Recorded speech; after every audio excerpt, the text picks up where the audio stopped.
So let me just take some quick feedback. I want to say I use the notebooks because of all the charts that were possible, etc. We cannot draw yet charts inside CodeBoard, so that's why I use the notebook. But I will pass around and ask, did you like that experience? Was it interactive enough? What was the experience using notebooks? And give me some feedback about the discussion and the tools. Yeah, it's nice to see the visuals. That really makes a big difference. Yeah, the visuals make a difference, right? If I focus everything on code, it's hard to follow everything in code. And so that's why I introduced it. Was it a distraction to have to use a slightly different tool or something? I don't think so. It was distraction for me, particularly maybe my way of writing is a different as. So in a Jupyter notebook, you write one code and then you execute it. So it gives you satisfaction at the same time that you're on the right track rather than writing 100 pieces of lines and then realize, oops, number 3 was wrong. So I kind of like the indent one. Yes. So in fact, yes, when I teach the next course, when I teach data science, everything 100% I will do in notebooks, right? Because we want more and more of that. But of course, hardcore Python developers will still work in an IDE like this, right? Like, so we have to do both a little bit. What is nice is when the code is written like this, it can be loaded on a server and run automatically and all that stuff, right? When you write in CodeBoard like this, it's nice. The Python is good for interactive analysis, right? So that's why we have like slightly different tools. Some of it is historical reason. But let me pass around. What about Vanshika? How did you find the tools and the interface? Was it okay for you? Yeah, it was okay. I did find the Jupyter notebook part very interesting, and especially since we were studying data science in today's class, so it would not have been possible to study data science without all those graphs. Yeah. So yeah, it was very interesting, and I mean. Very cool. Very cool. What about Siddharth?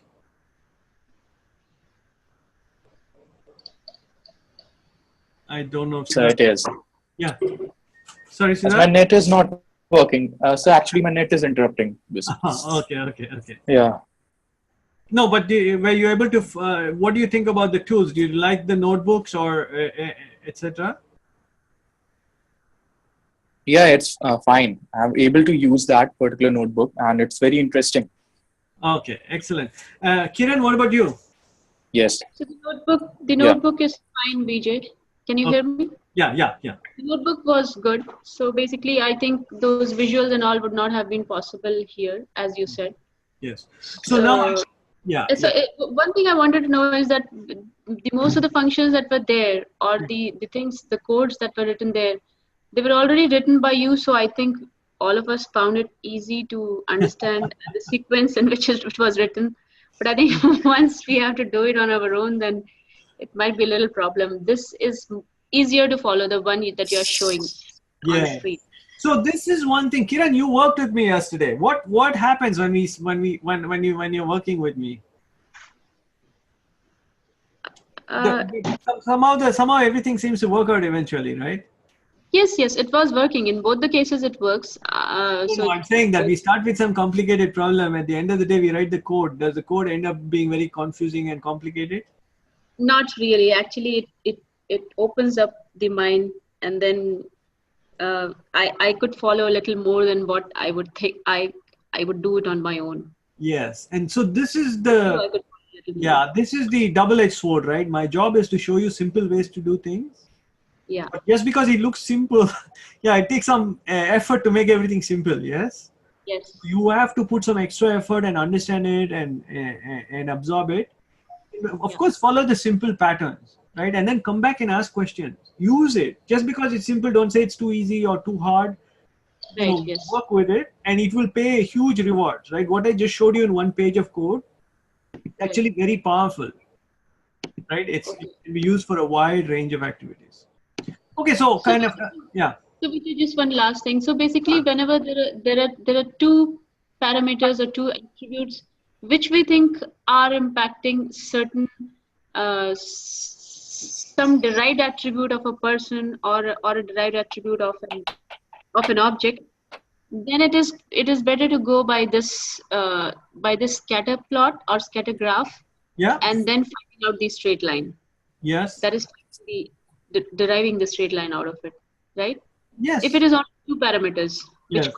which we think could be impacting a particular scenario. What? Up to 2, no, you mean 2 x's or just x and y you're I counting? mean 2 axes, 2 Yeah. attributes. Yeah, so the idea is that only 2 we can draw nice pictures of, right? Yes. Because we have 3 dimensions. But what if there are, like, for example, for employee loans, we have 10 parameters of a person. Maybe his age is important, maybe gender is important, maybe number of years. Then, as you said, there would be different models for that. No, but the models are generalizing our intuition that we learned by drawing lines and planes in 2 dimensions. So you can work in 300 dimensions and have a 299 dimensional plane. Okay. That's why we need mathematics, right? Because as humans, we cannot see. How can you imagine a 300 dimensional space? It's very hard, right? Right. Yeah. But mathematically, it's easy. The formula, in fact, the exact formula I wrote is valid for any dimension, by the way. Yeah. One possibility is that you can do y versus x1, y versus x2, y versus x3. You can see the plots by itself. Now, it can give you some idea that they are related, but the problem is you do not know that x1 and x2 are itself related. So there are some, I mean, that's true with multi-dimensional thing, but visually you can see in each plane. It's like mathematically you're projecting onto the plane of that variable and seeing the plot there. So if they are all, in mathematics you call orthogonal, then if you project it, then only you will see the effect of that x on y.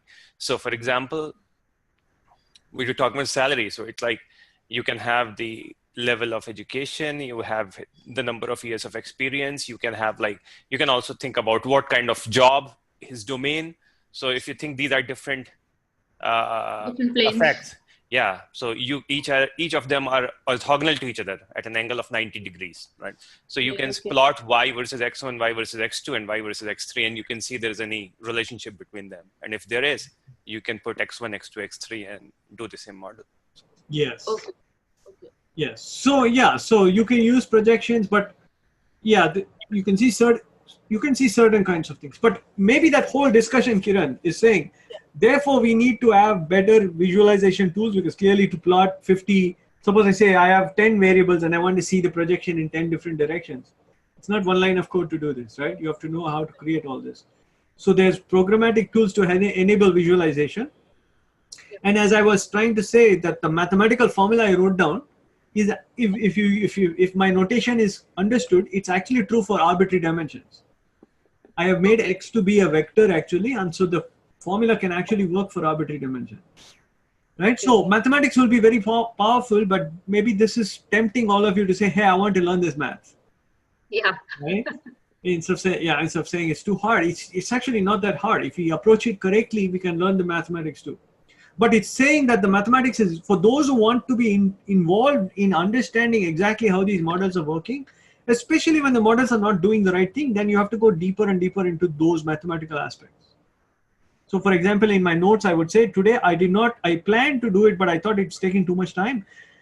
We have to ask the question always after we build a model, how good is this model?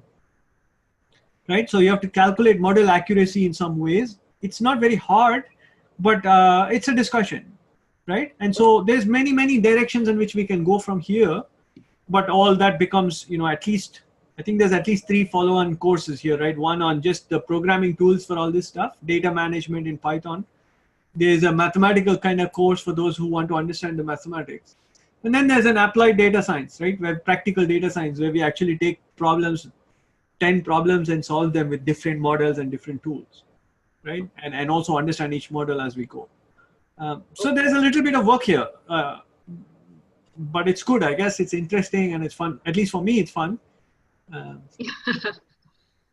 But I would ask you guys, does this increase your interest in data science, or you're like, oh my God, I don't want to do this then? It increases the interest, Vijay, for me. Okay, at least I didn't do damage. It looks what looked like impossible or something I don't know anything about. Yeah. Now I can say that at least it looks possible. That it's possible to follow, it's possible to learn, it's possible to understand. Yes, that's good. What about Vanshika? Did I increase your interest or decrease your interest in data science? Yeah, my interest did certainly increase, but at first it's a lot to catch up with because I'm new to this subject, so it's a lot to catch up with. But then eventually, when you get to know things, it's really powerful and it really helps you to analyze things better. Yes. Yes. What about Ashish? More data science, less data science? Oh, it's more. Okay, so I'm quite. And Cassandra?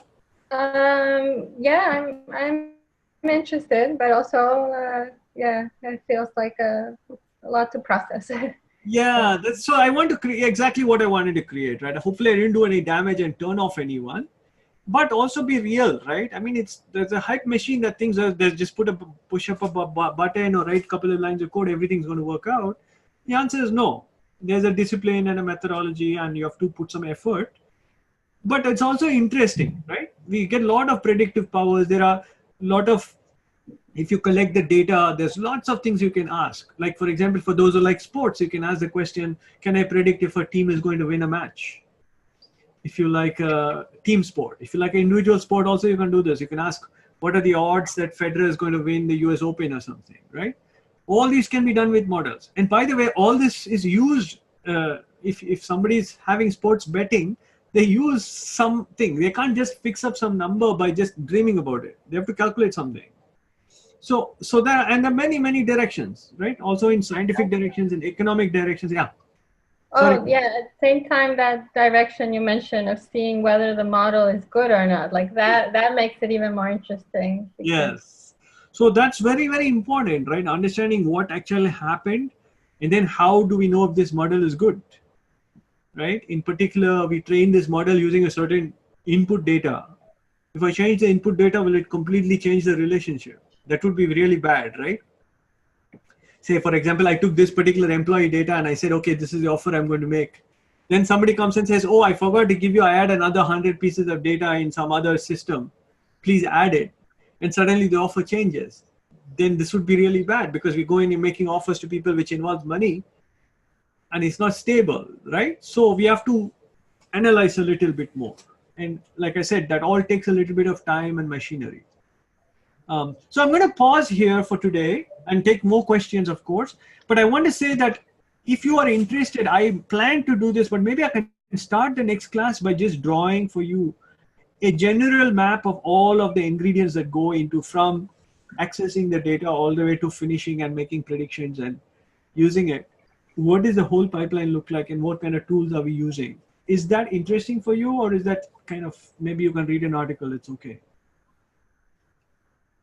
I think to me, I think a very quick rundown would be good. Yeah. Not going into too much detail because that might have too much information at one go. Too much. So, yeah. So it's like one quick rundown and that should be good. Yeah, one quick rundown, about 10 minutes or so we can do this. Yeah. Okay. Yeah. Okay, so for next, sure other things, yeah. So one of the consequences of today's discussion is that I didn't go back and do recursion yet. Okay, but I think all of you have absorbed plenty, so I don't want to go and do recursion right now. Is that a good strategy, or should we just try to finish it? To me, it's okay. It's fine. It's fine. Everybody's ready for more, or you want to do it next time? No, next Looking time. for more. Ashik,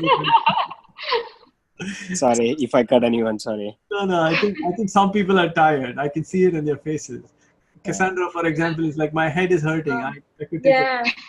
And well, I was going to ask if we're still working on the first lab and had trouble. Should we keep working on that? And Yeah. So I will extend the deadline for the first lab. Okay. Anyone who is having trouble, like Ashish, we didn't get enough time. Maybe we can stay on and look at your thing, or I can take it offline. Please send me email, okay? Sure. Just write me a couple of lines and say I'm having trouble with this or that, and then I can look at it. We don't have to take too much time in our live sessions just to settle some small issue, or I might need some time to research something and see what's going on. Sure. So just drop me a note and I'll follow up. Within a day or two, I usually follow up. Okay. Yeah. Sure. So what's on the plan is maybe we do recursion next time, and then I will create some more content. Okay. There's plenty of cool stuff like this that I want to share with you. Like, for example, one example is I want to show you how can we do cryptography using Python. right? How do we encrypt and decrypt messages?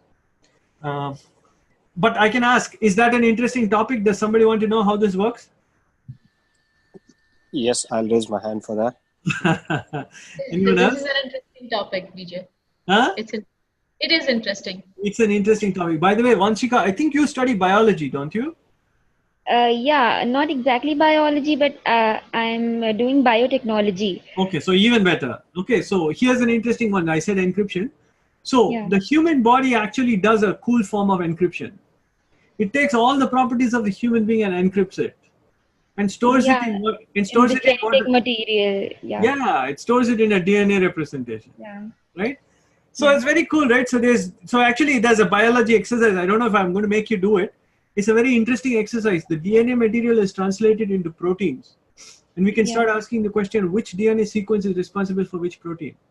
And it's literally a translation problem. It's literally an encryption problem. So we can use exactly the same tools to analyze all this. So anyway, that opens the tip of computational biology. Maybe for Vanshika's sake, we can talk about some of this. Okay, but the idea with those topics is, even though it's applied in a specific place, I want to continue to emphasize we are learning a lot of Python here. Even today we did data science, but we still used Python to manipulate everything. And writing clean, simple Python code like that to solve the problem is a big skill that continues through all these discussions, right? The goal of this course is that for you to see how your Python, rather than thinking I can make my Python better, you make your Python better by applying it to solve specific problems. Okay. So maybe next time I will try. Anyone, Kiran, cryptography? Yes, Vijay, I'm pretty much in for that. Cassandra as well? Yeah. Okay, helpful. So I will put something together. So we'll follow up on recursion. I will continue this functional programming theme, and then we'll do one more new problem. And in the meantime, at the beginning, I want a quick discussion next time about all your thoughts after working through this stuff. I know it's hard to get time to work, but at least this week, if you can, because data science was a much requested topic and there's lots of ideas in here, try to get at least an hour to play around, right? To try at least an hour or two just to try all this stuff. I will extend the time on lab 1, so you can also do that. But also this lab 2 is now available, right? Okay. I have to ask a question. It's maybe because we are a small group, so you can help me decide this. Do you want, some people like deadlines. If I put 10 days and cut off the lab after 10 days, then everyone's going to get it done. If I give you 1 month, nobody's going to get it done. Are you the kind of group that does better with deadlines? I assume it is true, right? Yeah, everybody does better with deadlines. Okay, so we'll continue. I'll give you some extensions, but let's try to get these things knocked off. Okay, the idea is that when we sit down to write code, that's when we learn a lot. Something is going to force us to concentrate on a topic or an idea. So sorry, on the technicality, what it should say is that you got a 10, right? When you submit it. Well, Okay. you should get a 10 if you think you've done the right thing. Okay. Listen, it's the first time we're doing this, at least, right? So there could be a bug. And listen, I have the headache. I have actually written code to do all this. So there could be a bug in my code. Usually I don't make bugs too much, but there could be, right? So I've been so busy with creating new content for the new sessions. I could spend a little bit more time testing the stuff. So don't get disheartened if you don't get full grade, okay? If you think you've done the right thing, then just tell me, I think I've done the right thing. If you want, I think I can look at your code, I'm not sure, but I will follow up. I think I've done the right thing. Ashish, for example, could say, I think I've done the right thing, I'm not getting full grade. What's going on? Okay, and then I will debug it and we'll be sorted. So don't get disheartened. Just don't use the grade as a motivator, okay? Use your understanding and your own testing and everything to make sure that you've written the right thing. The grade should be the icing on the cake. Yep. Yeah. Hey, Vijay, can I ask a totally different question? Yes, Like, so while talking, you mentioned about like people, Python developer, they use a different IDE. So which IDE would you suggest? Like, I know right now we're using a Jupyter as a, like, we're going to start using Notebook a lot. Very good question. And I'm going to actually raise that topic now. So this notebook that we did, I gave you a cloud-based notebook. Okay. The right thing, according to me, to do is to have the notebooks running locally on your machine. This will bring us to the topic of installing Python locally. And I will actually post follow up on our website, instructions for installing Python locally. I use it. It's very easy. It's a one-click download and install. If all of you can install it locally, I will show you next time how to install how to run it locally, right? How to run a notebook locally, number one. Number two, actually, if you download that, follow the link I'm doing, it will actually give you the option at the end of the install to install an editor apart from the notebook. So notebook will come automatically, but it'll also give you an IDE like the one we have here. So right now, if you ask me, there are two IDEs that I like. One is called Visual Studio Code. It's a free IDE, which is very good. And I can show you how to set it up and so on. It will look exactly like Codeboard, but run locally. And then the second is there's a free IDE called PyCharm. If you really want to get into the world of IDEs, I could recommend that and have you install it. But for now, if you just install the thing that I talked about and Visual Studio Code, I think you're all set. You'll have industry standard tools available to you. So maybe let me ask all of you this question. Is installing stuff locally, getting all these tools to work, do you want to make it part? It seems sensible to make it part of practical Python. Is that interesting to all of you? Yep, it is. Vanshika, Kiran? Yeah, it is quite interesting. So it's not boring to download and install and all that stuff. Ashish, since you're looking at Visual Studio Code, I was going to say, if you install, so maybe just do this search. No, you search for Anaconda Python. Everybody can see this. If you go, actually, I don't have to, Anaconda Python. Yeah, enter. Yeah, and you say downloads Anaconda. Yeah, that's it. If you go to this link, you will get a download, one for Windows, one for Mac, one for Linux, right? Depending on your OS, you just click the download. It's a little bit big, but it has everything you need. Well, yeah, 3.6 is what we want. You download the Python 3.6 version. Once it's downloaded, if you run it, you don't need the cheat sheet. So you don't want, you can just exit. Yeah. Once you download and run it, it will give you the option to install the Visual Studio Code IDE right inside the installer. Just say yes, and it will install it for you. You don't have to do anything else. So this will give you all the Python libraries. It'll give you Jupyter notebooks. It'll give you everything. I totally forgot I was sharing my screen. No, that's good. Yeah, it was good actually. So everyone can see what you're doing. And maybe I'll take this moment. Ashish, thank you so much for doing this extra work for me. Oh, no. It is really nice that one of you was typing instead of me, right? So that if you have any trouble or any question, you'll ask and everybody else can follow along. I think it's a good way to do these sessions actually. Did you find it a lot of trouble, Ashish? No, I think this was much better the way you say that. One of us are driving it.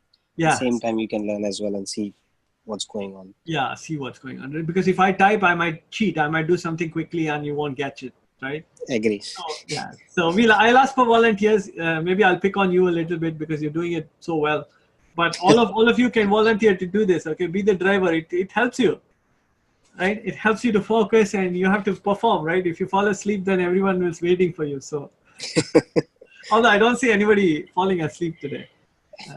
So I'm going to let you guys go. Thank you so much for a great session. All of you are very, very special because you bring so much good energy and effort to these discussions.